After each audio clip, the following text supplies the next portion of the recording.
My name is KeirraCooper. Today we are coming together to celebrate the life of an iconic woman named Norma Jean. From an abandoned childhood, an abusive childhood, and then coming to be one of the most admired women of the 1950s, Norma's life was changed for the better. Let's come together as we celebrate the life of Norma Jean as we come up on the 60th year of her death. In the earliest of years of her life, Norma was abused and nearly raped by her mother and her foster homes. At the age of 6 months old, she was almost smothered to death by her mother while laying in bed with a pillow. This led to her mother being put into an asylum for psychotic reasons and put Norma in foster homes and orphanage throughout her young life. After going through a series of orphanages and foster homes, Norma Jean found a family friend that was able to keep her in her home with them. She stayed in this home for a number of 5 years until the family had to relocate and they were unable to take her with them. Shortly after the move, Norma Jean found a man and married him at the young age of 16. This marriage, however, did not last long, as Norma Jean and him got divorced just shortly after World War II.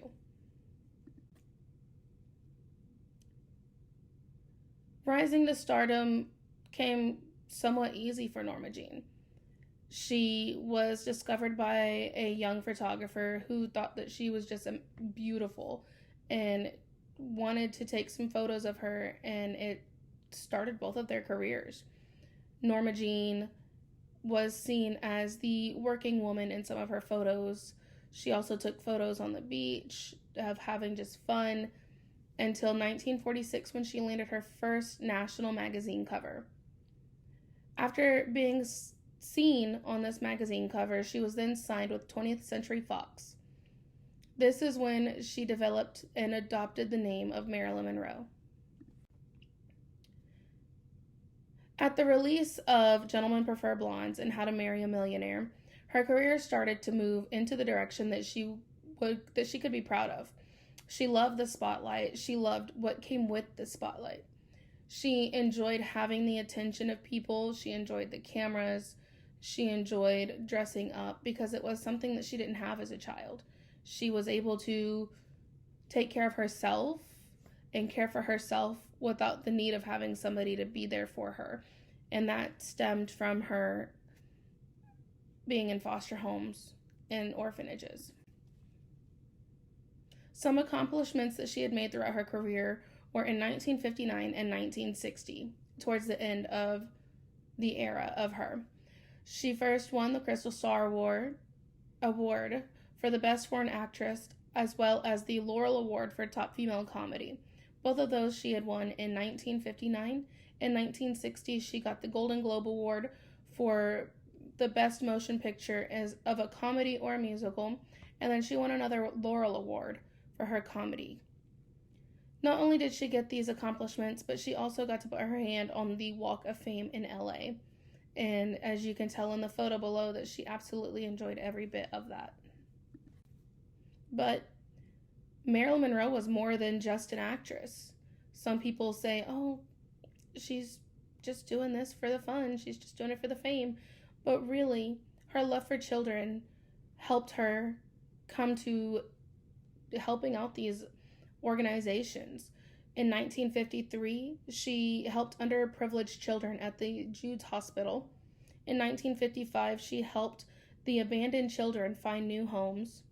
In 1957, she took the earnings from The Prince and the Showgirl and donated it to the Milk Fund for Babies.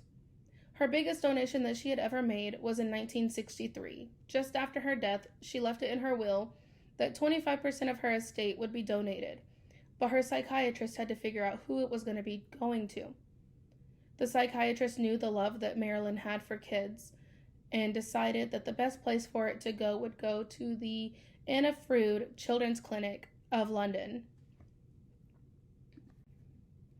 Leading to her death, she became the sex symbol of the 1950s. She wanted to be loved, and due to the insecurities that she had from failed relationships, she turned to drugs and eventually created an addiction. Being considered to be a sex symbol of the 1950s was hard for her, but she also enjoyed it. But she was also still admired by so many people. There weren't many people that judged her for how she was. She started a movement for women to dress the way they wanted to and to be comfortable with who they are and not feel like they had to hide in the shadows of their husbands. So as we celebrate her life and the life that she had built for herself, let us also take the time to remember her as the 60th year after her death, and we mourn the loss of our American Idol. Thank you.